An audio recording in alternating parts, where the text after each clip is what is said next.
Good morning বন্ধুরা, সকাল সকাল ব্রেকফাস্ট বানাতে চলে এলাম। তার আমার আশীর্বাদে তোমাদের সারা দিনটা খুব ভালো কাটুক। তো এখানে আমি দুধ বসিয়েছি, একটু পরেই আমি এটা চা বানাবো। আর আজকে এই পটল কেটেছি, আজকে বেশি কিছু করব না। পটল, পেঁয়াজ, কাঁচা লঙ্কা দিয়ে ভাজা করব আর রুটি করব। যাই কিছু বানাই না কেন, যেহেতু রোজ তোমাদের জানাই ব্রেকফাস্টে কী করছি, লাঞ্চে কী করছি, সেই আজও জানাবো বন্ধুরা।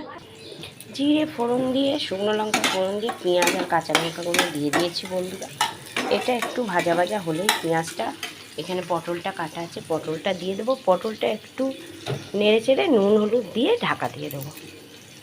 তো বন্ধুরা, আমি এখানে চা বসিয়ে দিয়েছি মাঝখানের গ্যাসটাতে, জ্বলছে তো, মাঝখানে গ্যাসটাতে চা বসিয়ে দিচ্ছি। এখানে চাটু বসিয়ে দিচ্ছি, আমি রুটি করবো। আর এখানে ভাজা বসিয়ে দিয়েছি। আমার রুটি, চা, ভাজা একসাথেই সব হয়ে যাবে এই গরমের সময়। আর ভালো লাগছে না বন্ধুরা, প্রচণ্ড কষ্ট হচ্ছে। আজকে বলেছিল আবার ইডলি করতে, ইডলি মিটলি আমি কিচ্ছু গরমে করিনি, আমি রুটি ভাজি করে ছেড়ে দিচ্ছি বন্ধুরা। রুটিগুলো আমি সেঁকে নিচ্ছি বন্ধুরা। চাও আমার হয়েই এসছে, আর একটু ফুটিয়ে নিই ভালো করে। দেখো বন্ধুরা, গমের আটা, গম ভাঙানো আটার রুটি এটা। কত সুন্দর সবকটা ফুলে, খুব সুন্দর ফুলে রুটিগুলো আমার। তো ভাজাটা আমার হয়েই এসছে বন্ধুরা। পটলটা, রুটিগুলো করে করে সব ক্যাসারোলে আমি রেখেই দিয়েছি বন্ধুরা। চাও হয়ে গেছে। তো আজকের ব্রেকফাস্ট এটাই ছিল বন্ধুরা।